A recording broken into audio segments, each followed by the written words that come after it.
whole system. And welcome to Busch Gardens, Battle for Eire. You were going on about one. Yeah, so the facility, as you guys probably know, already has been here since Questor back in 1990 when we first opened. But as you see, we've changed things up a bit. We're a little more animated. We have some fairy lights that have been hung, but they're going to be lowered. We've added some other theming. We've got a fireplace that's going to go in here, so there's a lot of different pieces and parts. This is in progress, so that's why you guys are in for the hard hat tour. Whenever it's finally done, it'll be a lot different. But you can see a lot of changes already. So this is where you're going to be introduced to the story. And since Jason was, instrumental in developing the story and everything, we'll let him introduce you to the characters. First thing I'd like to do a quick survey here. Who in this room has done virtual reality before? Actually, your percentage is actually much higher than I was expecting. I believe the actual, across the country, it's only about 5 to 6% of the people that actually experienced VR before. And we think we got one of the most unique VR experiences pretty much anywhere. As we go through the storyline, and you can see Susie's already wearing one of the pieces that we have, we'll kind of talk you through how we all think this whole piece is going to go together and why we think Battle for Eire is going to be one of the most unique attractions that you'll find anywhere. So why don't you tell us a little about the story? Yeah, absolutely. As Larry mentioned, we feel like this is going to be the first major mass reality experience for people to come and actually go in large groups and experience virtual reality. Up until this point, it's always been, in small groups or smaller capacity venues. So this is a really exciting opportunity. When people enter this room, this is, the prelude to the whole story, right? So this is where we're introduced to the characters, to the story, to the world that we've created, which Battle for Eire lives in. What's really unique about the story is we're trying to bring people in to the storyline as part of the adventure. So we are entering this world, this fantasy world, through an enchanted lens, aka our VR headset, and that is what allows us to experience this fantasy world. So without that, we would be seeing a normal world, right? So that's a really kind of cool overlay that we've introduced to this attraction, and a way that we can incorporate humans into the story to actually help the journey. So in this room, we're introduced to Addie, who's our main character. She's a very fierce female fairy. She's a warrior, she's a guardian, and she's here to recruit us to help protect the Heart of Eire, which is the source of all magic in Ireland, from Baelor, who's the main villain. I think he's over here. He's right here. And Baelor's got his evil minions, the Slua, which is Back over here. yep, which are over here. And they're a swarm of these evil little creatures that are going to be part of the story, and obviously something that we're going to be engaging with a lot.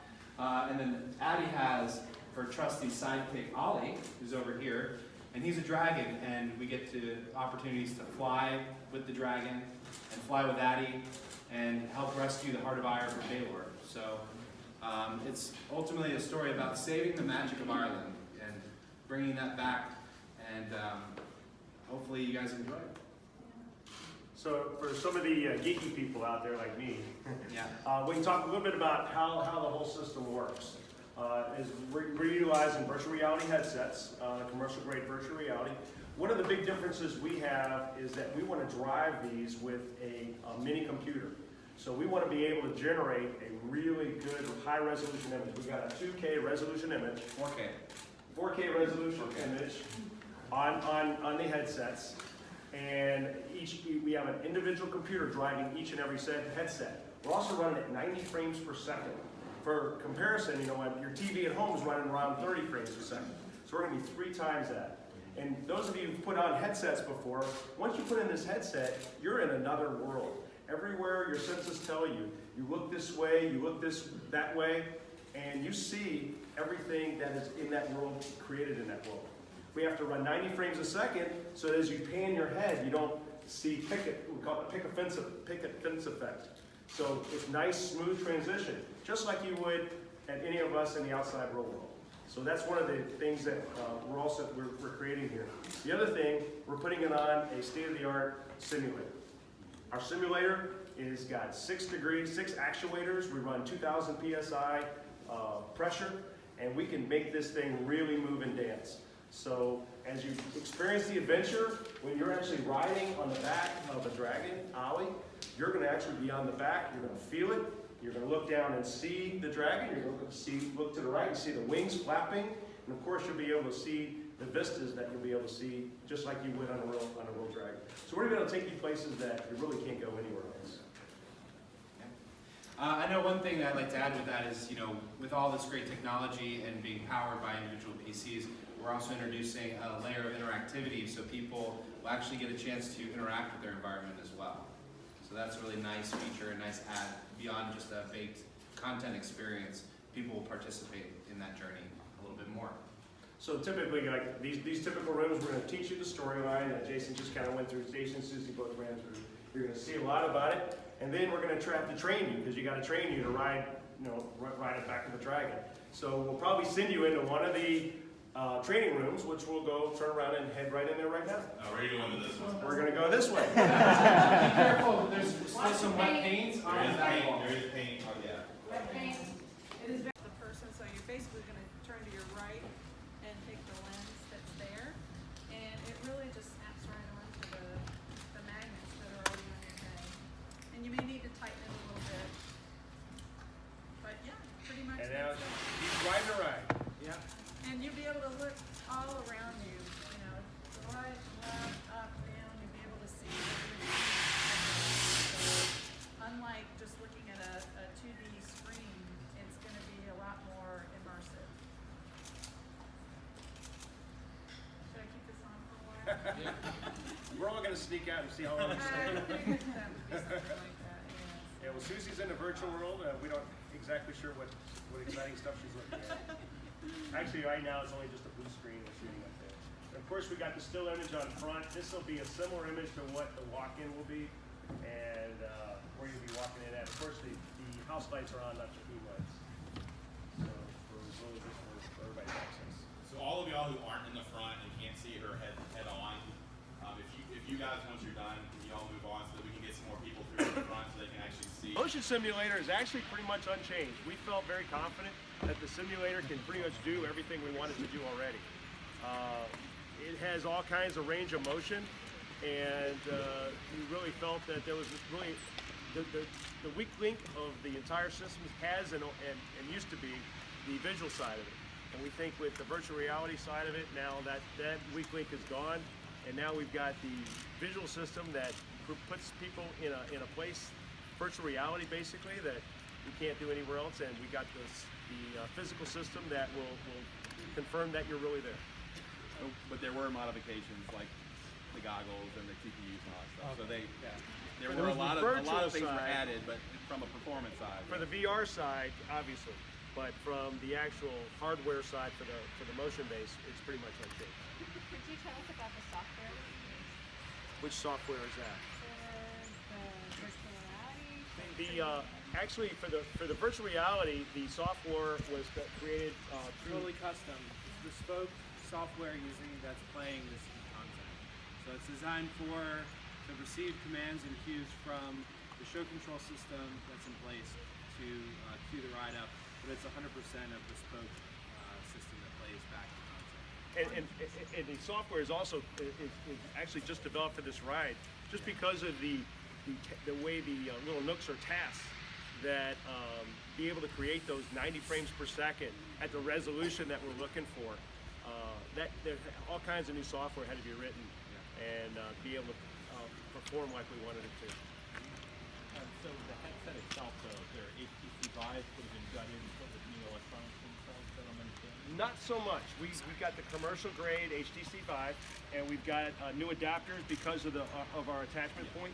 So really, they're pretty much with all the same accelerometers and everything, all the electronics, and we thought that worked really well, and there was not a way we could really improve on those.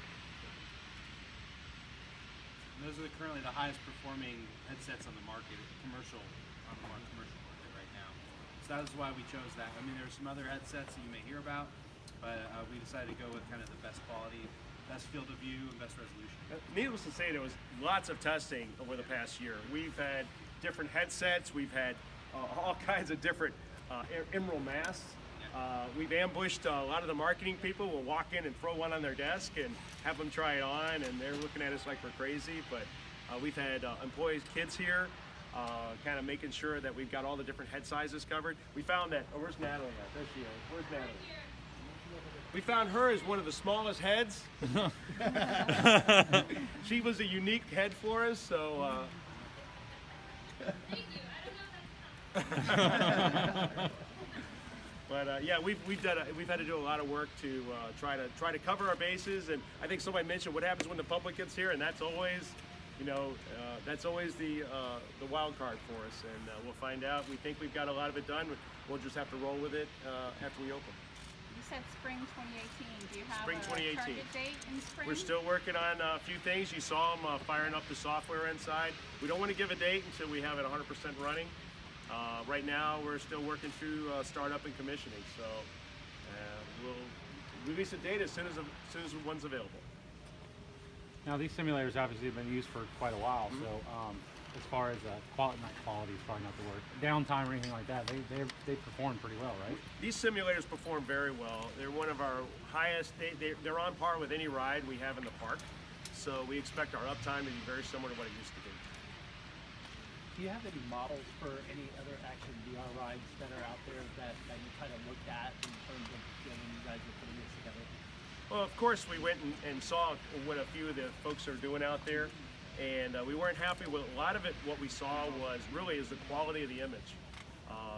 Again, a lot of people in the industry are driving everything with cell phones, the VR gear, and we just felt that we didn't want to put that kind of quality on our ride, so we really pushed for having a much higher quality image, which required us to have a separate driving computer. Special software had to be written to be able to drive it at the frame rate we wanted it to.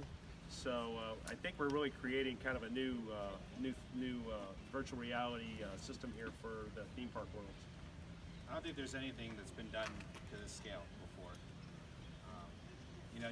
You're hearing about this is starting to trickle into some theme parks, but for the most part, it's been still in very fledgling stages. This is the first really mass product VR that they've done in the marketplace that we're aware of. Can you talk about, I'm sorry, I'm a little late to the game here, what makes this so different than the virtual reality we're used to hearing, about in the 90s when it first kind of came out? Certainly the resolution, the fidelity, the optics, all of that has really been refined. You see there's a huge amount of buzz around virtual reality right now, and different applications. This is just one new application that we think is going to be really successful because you're combining the motion of the ride, the audio system, the fans, and all these different elements, and then creating an immersive experience from the moment you walk in to the moment you leave. That's going to really amplify just the virtual reality component. Is there something specifically though when you put the headset on that makes it feel so different than what we're used to? It actually doesn't feel different at all. It feels very natural and very seamless with what you would expect to see. The difference is that you can really push what you see in a virtual world. We didn't want to do something that you would normally see. We wanted to do something that would be way far and beyond what we could experience in a traditional sense. And don't forget too, many of our guests walking through the park, I think this group is probably a little of an anomaly with the amount of people that experience it. But I believe it's the numbers like 6% are actually have experienced the virtual reality world. So for a lot of folks, this will be the very first time they'll ever do it.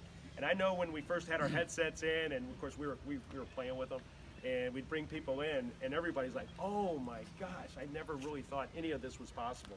And to layer it on with a storyline, with a flight simulator, with wind effects, we think we're going to create an experience that really is unique to anybody that they've ever seen before. Will you be adding additional theming in Ireland to support the ride?